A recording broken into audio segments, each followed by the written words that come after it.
G'day everyone, Master Rabbit here from CapsuleComputers.com.au. Today we'll be reviewing a game from Come to Us, the sequel to the first original role-playing game that was out on the iPhone called Chonicles of Inotia. Now this one's called Chonicles of Inotia 2, A Wanderer of Luone. Now this is a fantastic role-playing game, RPG as everyone would call it. Now there's a lot of things to talk about here, so I'm going to run through it very quickly with you. Now we've got a story mode, which I'm going to go through there now. Matchup mode, which is a semi-network online game. Ranking, that's where you can check your settings, check your rank when you play online, and your settings. Now in settings, pretty much a very simple stuff. You've got your sound effects. You've got two different type of control systems now, which I will walk you through just in a minute, and you can play MP3 music from here too, so you don't have to listen to the music that that's made in the game. But the game music is actually very, very good.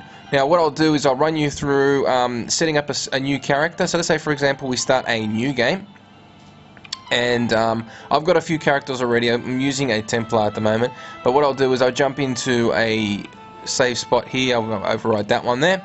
Now, once we go in here, this is the start menu, pretty much. This is where you can choose your characters on the right-hand side there. As you can see, you got 5 new characters in Chronicles of Inotia 2. You've got a knight, which is good for, as you can see, exceptional defense and allows you to use a shield. He's very, very strong. He's like your tank. You got your magician. As you know, they start off weak, but they get very, very strong. They're good to have. A priest. They're good for healing abilities and also divine spells. Thief, good at unlocking locks and doing backstabs and so forth. Very, very good class. And the Templar, which is the one I'm using. This guy here is good for healing, fighting, and also magic abilities. He's very strong in a whole lot of different things. Now, for example, let's say we do choose the Templar. We go OK. Then we got a system here which will allow you to check, roll your strength strength for your different skills, like your skill stats for strength, dexterity, constitution. You can keep on pressing as many times as you like. You could sit here for hours, honestly, choosing the right one, making sure you're happy with whatever you've got. So as you can see, there's a lot to do when it comes to this. You can make sure that this does affect the character growth, but every 5 levels you do gain an extra point in all of these as well. So make sure if you do pick one, like let's say for example this one here, who's got good strength but dexterity is low, constitution is low, and so forth, they will all grow with with every 5 levels that you pass. But I would recommend sit here very carefully, because this game is a very, very long game. It does take a long time to finish. Make sure you get yourself some good stats here before you continue on. Alright, I'm going to jump out, because once we do here, we give yourself a name and we go into the game. So I'm going to cancel this, cancel back out. I'm going to go back into the story mode and show you how a game works. Now I'll continue from where I left off last time. I got a level 4 Templar. Now level 4, so basically this is the virtual control. As you can see on the screen, you've got a touch left and right, up and down. As you can see right there, it's very simple, not too hard. On this side here, you got the attack, and you've got your magic ability, and you got your potions down the bottom as well. If you want to talk to somebody with the virtual controls, all you got to do is just push it, and there you go. As you can see, it tells you. It brings up the menu. Now, if you do it the other way, I'll just click on the little menu system, which brings you up into the thing. Go up onto System, go to Settings, and go to Touch Direct, and then click on the OK, and then click on the OK. Now, as you can see, the control system's gone, and all you got to do is touch here, touch there, and then go there, and then you can talk to the same person again. So pretty much that simple. Your skills are still there in 4, and your potions are still there as well. So basically that's how that works. Now you've also got right in the top right hand corner, you've got a map. So if you press on the map right there, it brings up a little system, or a little map location of where you are in the village. And if you press it again, it brings it out to a larger map, which shows you exactly where you are and where you can go. So for instance, we're there and it says Luone. Above that, you've got the Wolf Hill, which I'll be taking to you shortly, and then you've got all the other ones. All you got to do is drag your finger across, and the different places appear, and they show you where they all are. So that's basically how the map works. Clicking on the little X takes you back. Now you got all different options, and you got all different locations in this game. You can talk to people by clicking on them. So basically getting quests from people with little question marks over their head. So you can just go over there and speak to him, and he gives you a quest.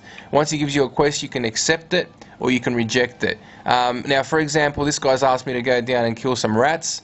If I accept that, now basically what I can do now, I'll quickly take you into the menu system. Now the menu system pretty much is very, very detailed. You got status, which basically, like, see, I've taken my time, I've done a pretty good show. I've got 17, 17, 17 for everything apart from 14. Took me a long time to do.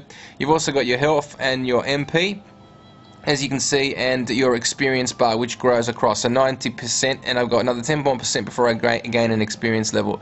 You've got your equipment, which is all there, and you've got what you're wearing on the left hand side. Now, for example, see how I've got the shield in my hand. If I take that off and unequipped it, there you go. He won't show it. That customization is really, really good, because it actually shows you that you've equipped the shield. That wasn't there in the previous Chronicles of Inotia. So if I push that on there, the shield comes back on, and it looks really cool. Now the skills, each character has a specific level of skill set, and everyone's got their own strengths and weaknesses and so forth. Now basically, as I can see, I've got 2 skill points up the top there, and when you do gain a level, you can pretty much allocate it by clicking on the learn, and the lower level ones, as you can see, are only available when you do gain a level, or when you do gain a specific level, like level 10 for the ones down on the bottom half. The top ones are all available. You can give yourself an allocation of up to 10 for sure, because once you get to level 10, you want to move up and get some better ones. So that's how that works. When you go to quests, as you can see, I've got 2 quests actually running at the moment. We've got a wolf hunt. You click on it, and it gives you a rundown of what you do and what you got to do. And that's really, really good, because it gives you an update of what you've got to achieve with quests. There are a total of 200 quests in this game, and they are the normal quests. Now that does not include the side quests. It could be a lot. There will be a lot more than that. Now completing this game will take over 48 hours to complete, and if you take your time and do every single quest, it will take you 100 hours of gameplay. It's fantastic. Now, as you can see, we've got fighting here. You got fighting. So when you do fight, you pretty much attack, and the other character attacks. When you've got, they do drop stuff on the ground, so you can just basically highlight that and then walk over it. Now, for example, I'm going to just jump back in and select my virtual control. I like that one more, and then go OK. Okay, so pretty much the attacking happens the same way. You just walk up to the character, walk up to the baddie, and attack. Now, once you do drop with the virtual one, which is better because you can walk over stuff and you can see what's actually on the ground, which does come in handy. Now, when you do gain a level, you can pretty much, you'll see it on the screen. It comes up and it tells you that you've gained a level. So what I'll do is I'll just quickly kill someone else and tell you. And once you do gain that level, you can go in and allocate those skill points, as I basically told you before.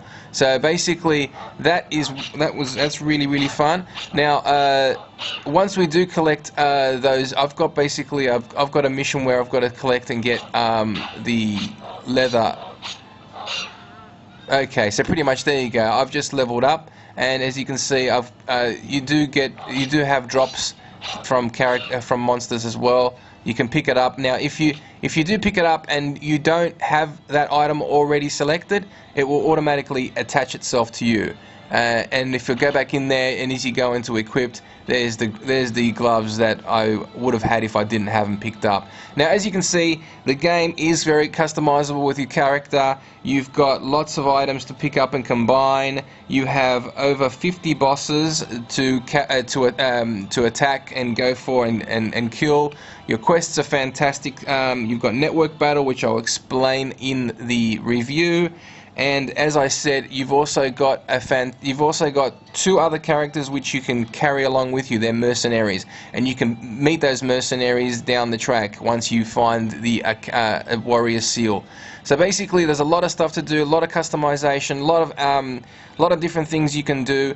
It's basically, I can't explain it all in this review, but I will explain the rest of it in the written review. Capsule Computers gives Chronicles of Inotia 2 and 9 capsules out of 10. I would recommend it. Grab it from the iPhone store. It's one of the best RPGs available. Thank you for listening. Master Rabbit signing out.